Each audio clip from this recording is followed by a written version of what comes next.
Good morning, नमस्कार। घातांक घातांक को इंग्लिश में एक्सपोनेंट बोलते हैं। ये अध्याय घातांक जो है कक्षा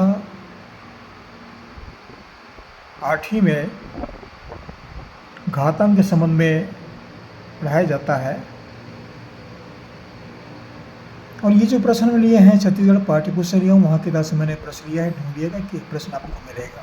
अभी वर्तमान में ये प्रश्न है। अभी हो सकता है समय के साथ परिवर्तन हो जाए, लेकिन अभी वर्तमान में है ये।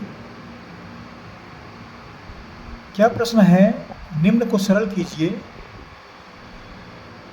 5/7 7/5 दूसरा है 2/7 गुणित 1/2 ये दो प्रश्न हमने लिया है।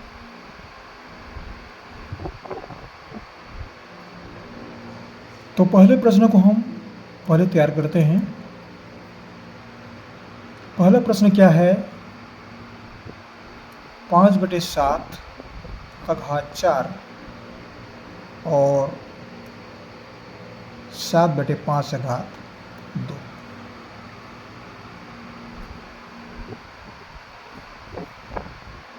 अब थोड़ा सा इसका हम तुलनात्मक अध्ययन करते हैं। देखिए 5/7 है और ये 7/5 है। अगर इसकी तुलना इससे करते हैं तो ये 7 जो है ऊपर में आ गया और ये संख्या जो है नीचे में आ गया, लेकिन संख्या वही है। तो हम क्या करें? इन दोनों को एक जैसे बनाते हैं। जो कोष्ठक के अंदर संख्या लिखी गई उसको एक जैसे बनाते हैं। कैसे बनाएंगे? यहाँ पर घातांक नियम का एक सूत्र प्रयोग होता है, a/b का घात m। अगर हम अंश की संख्या को हर में ले जा रहे हैं, हर की संख्या को अंश में ले जा रहे हैं, तो ये ऋणात्मक घातांक बनता है। b/a का घात ऋण m।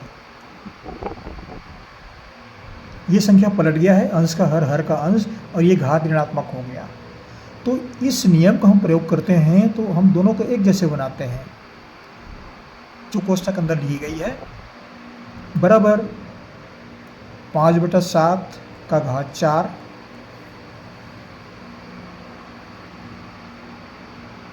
गुणित, इसको हम पलट देते हैं तो ये 5/7 का घात ऋण 2 हो जाएगा। इसका चिन्ह बदलेगा, घातांक का धन है तो ऋण हो जाएगा। यहाँ पर फिर एक दूसरे सूत्र का प्रयोग होता है, a घात m गुणित a घात n बराबर a घात m धन n। a को आधार बोलते हैं, m और n को घातांक बोलते हैं। अगर आधार समान है तो ये दोनों घातांक एक साथ जुड़ जाते हैं। ये 5/7 ये 5/7 है, ये दोनों आधार हुआ तो ये दोनों घातांक जुड़ जाएंगे, बराबर 5/7 का घात 4 धन ऋण 2 बराबर 5/7 का घात, ये 4 धन ऋण 2 है तो इसको हम लिखेंगे 4 ऋण 2। ये धन और ऋण मिलकर के ऋण हो जाते हैं, 4 ऋण 2 बराबर कितना हुआ? 5/7 का घात 4 में 2 घटाते हैं 2। अब 5/7 का घात 2 है तो इन संख्या को हम 2 बार गुणा करेंगे। जितना घात रहता है उतने बार गुणा करते हैं, तो ये होगा 5/7 गुणित 5/7 बराबर 5×5 = 25 और 7×7 = 49। तो कितना उत्तर प्राप्त हुआ हमको? 25/49।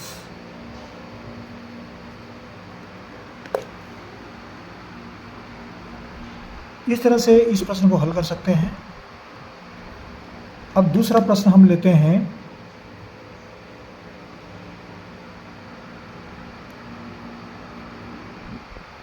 दो बटे 7 का घात 3 गुणित 1/2 का घात 3। ये प्रश्न लिया गया है। अब यहाँ पर देखिए क्या करेंगे, इन दोनों संख्या जो कोष्ठक के अंदर संख्या ली गई है बिल्कुल अलग अलग है। ये 2/7 अलग है, 1/2 अलग है, इसको हम कुछ नहीं कर सकते। फिर क्या करेंगे? इससे घात को देखते हैं, ये 3 है, इसका घात भी 3 है। तो इस पूरे संख्या को 3 बार गुणा करेंगे और इस पूरे संख्या को 3 बार गुणा करेंगे। 2/7 को 3 बार गुणा कर देंगे, 2/7 गुणित 2/7 गुणित 2/7। फिर 1/2 को भी 3 बार गुणा करेंगे, इसका भी 3 बार गुणा हो गया।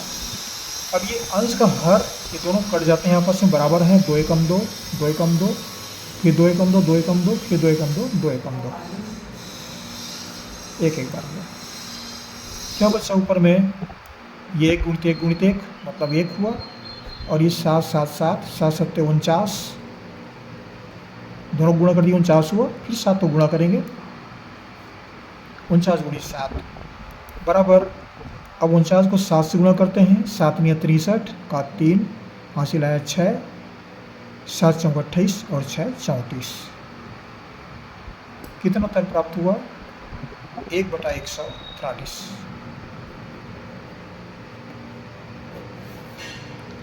इस तरह से जो घातांक नियम से संबंधित हैं उन प्रश्नों को हल किए जाते हैं।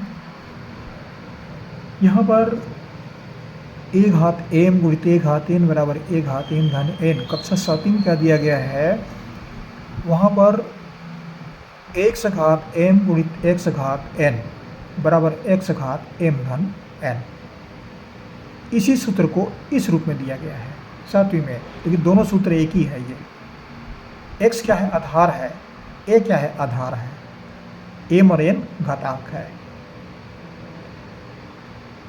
तो ये दोनों सूत्र एक ही हैं जो कक्षा 7 में पढ़ाई जाती है। आशा करता हूँ ये वीडियो कक्षा 8 विद्यार्थियों के लाभ पर सिद्ध होगा। जहाँ से पढ़ रहे हैं जो कमेंट्स कीजिए और हमारे चैनल को सब्सक्राइब करना ना भूलिए। ये कार्य अवश्य कर लिया करें, एक ही बार करना पड़ता है। आपको हमारी से बहुत बहुत शुभकामनाएं, पढ़ते रहिए। अगले वीडियो फिर मुलाकात होगी, फिर पढ़ेंगे।